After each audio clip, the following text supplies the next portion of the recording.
नमस्कार दोस्तों, मैं हूँ डॉक्टर राधा डांगी और आप सभी का मेरे इस चैनल पर बहुत बहुत स्वागत करती हूँ।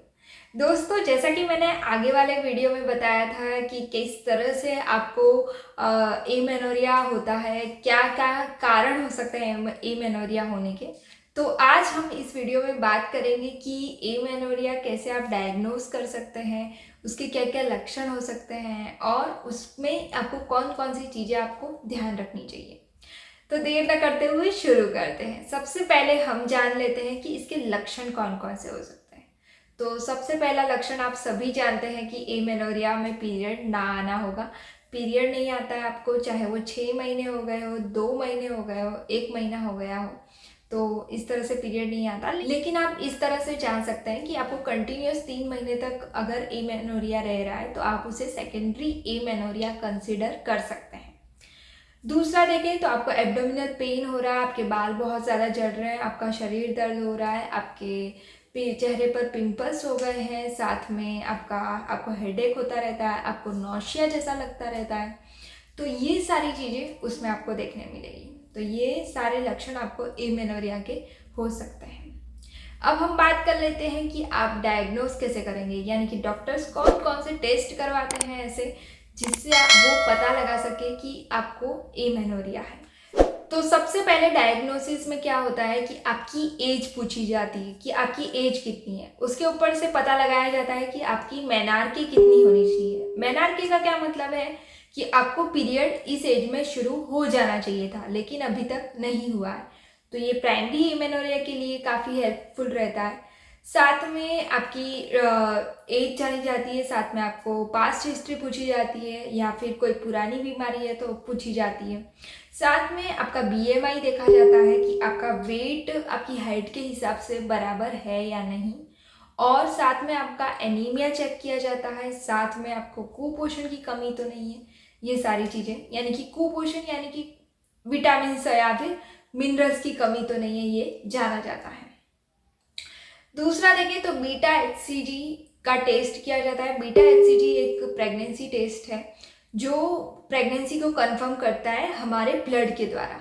तो हमारे ये जो बीटा एचसीजी एक हार्मोन है जो कि हमारे शरीर में जब बच्चा डेवलप होता है तब उसके द्वारा सिक्रीट होता है, बच्चे के द्वारा। तब क्या होता है कि ये जो हार्मोन है हमारे खून में हो जाता है। तो खून जब लेते हैं तब आपको ये हार्मोन बढ़ा हुआ दिखता है। तो ये इस तरह से चेक होता है बीटा एचसीजी हार्मोन। नेक्स्ट देखें तो एफएसएच और एलएच। एफएसएच क्या करता है, ओवरी को मेंटेन करता है, यानी कि ओवरी सही से काम कर रही है या नहीं कर रही है उसका ध्यान रखता है। और एलएच क्या करता है, आपका जो पीरियड है, पीरियड की साइकिल है, उसे मेंटेन करता है। तो इस तरह से काम होता है। साथ में आपका थायराइड हार्मोन चेक किया जाता है। जैसा कि मैंने आपको बताया कि थायराइड हार्मोन बहुत इंपॉर्टेंट है। तो आपको हाइपोथायरॉयडिज्म तो नहीं है, हाइपरथायरॉयडिज्म तो नहीं है, ये जाना जाता है। साथ में आपका प्रोलेक्टिन हार्मोन जाना जाता है। प्रोलेक्टिन हार्मोन जो है वो एमेनोरिया में बढ़ जाता है, तो उस तरह से नापा जाता है। नेक्स्ट देखें तो सबसे अच्छा आप सभी जानते हैं कि यूएसजी की जाती है, यानी कि सोनोग्राफी की जाती है। उसके द्वारा हम पता लगा सकते हैं कि अंदर जो अंदर का एंडोमेट्रियम है वो सही से डेवलप हो रहा है या नहीं। साथ में एमआरआई की जाती है। एमआरआई में ये पता लगा जाता है कि आपके ब्रेन में कहीं ट्यूमर तो नहीं है। साथ में आपके अंग जो है वो सही से डेवलप हुए हैं या नहीं, यानी कि जन्मजात कोई दिक्कत तो नहीं है। ये सारी चीज़ें जानी जाती है। साथ में जब सभी चीज़ें फेल हो जाती है, आप कारण नहीं पता लगा पाते हैं, तब हिस्टेरोस्कोपी की जाती है।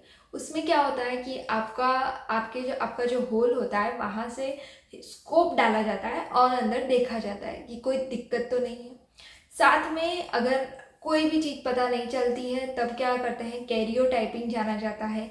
इससे आपको कोई भी जेनेटिक प्रॉब्लम है या फिर कोई फैमिली हिस्ट्री है तो इससे तुरंत आपका पता लग सकता है, यानी कि फैमिली हिस्ट्री में लेट पीरियड आना या फिर जो आपके शरीर में कोई अंग में कोई दिक्कत तो नहीं है, ये सारी चीज़ें उसमें जान सकते हैं। अब मैं आपको ये बता देती हूँ कि आप इसमें कौन सी बातें ध्यान रखेंगे कि आपको ना हो, और अगर आपको हो गया हो तो आपको कौन सी बातें ध्यान में रखनी चाहिए। सबसे पहली बात है कि अगर आपको प्राइमरी एमेनोरिया है तो प्राइमरी एमेनोरिया के लिए आपको क्या करना चाहिए कि कारणों को जानना चाहिए। आप अपने कारणों को जानें। साथ में अगर आपको प्राइमरी एमेनोरिया में फैमिली हिस्ट्री है और आपको कोई जो हाइमेन की जो मैंने बात की थी गए वीडियो में, तो हाइमेन आपका बढ़ा हुआ है या फिर आपका कोई सेप्टम बन गया है यानी कि होल बंद हो गया है आपका, तो उसके लिए आप सर्जरी करवा सकते हैं। नेक्स्ट देखें तो सेकेंडरी एमेनोरिया के लिए अगर आपका वज़न बहुत ज़्यादा है तो उसे कम करने की कोशिश करें। आप बहुत ज़्यादा स्ट्रेस लेते हैं तो उसे आप काउंसलिंग के द्वारा या फिर घर पे योग प्राणायाम करके उसे मेंटेन कर सकते हैं। नेक्स्ट देखें तो अगर आपकी एज मेनोपॉजल एज आ गई है तो आप एक्सरसाइज करके या फिर हार्मोनल जो भी दवाइयाँ आती है, हार्मोनल दवाइयाँ होम्योपैथी में भी आती है, आपको ये बता दूँ। तो हार्मोनल जो भी दवाइयाँ आती है तो उससे आप मेंटेन कर सकते हैं। आप इसे होम्योपैथिक के द्वारा भी मेंटेन कर सकते हैं। जो भी मेनोपॉजल सिम्टम होते हैं, मेनोपॉज में बहुत सारी दिक्कतें होती है, उसका भी मैं अलग से वीडियो बनाऊंगी, तो उसको भी आप मेंटेन कर सकते हैं। नेक्स्ट देखें तो अगर आपको PCOS है तो आप उसका इलाज करवाएं अच्छे से। साथ में अगर आपको कोई ट्यूमर है तो उसका इलाज करवाएं। साथ में अगर आपको थायराइड की दिक्कत है तो उसकी दवाई सही से लें। तो इतनी बातों का ध्यान रखें। नेक्स्ट वीडियो में मैं आपको बताने वाली हूँ कि कौन कौन सी आपको होम्योपैथिक मेडिसिन इसके लिए लेनी चाहिए। तो नेक्स्ट वीडियो ज़रूर देखिएगा, और अगर आपको ये वीडियो अच्छा लगा हो तो लाइक ज़रूर कर दें, शेयर ज़रूर करें अपने दोस्तों के साथ, फैमिली मेम्बर्स के साथ, और मेरे चैनल को सब्सक्राइब करना ना भूलें। धन्यवाद।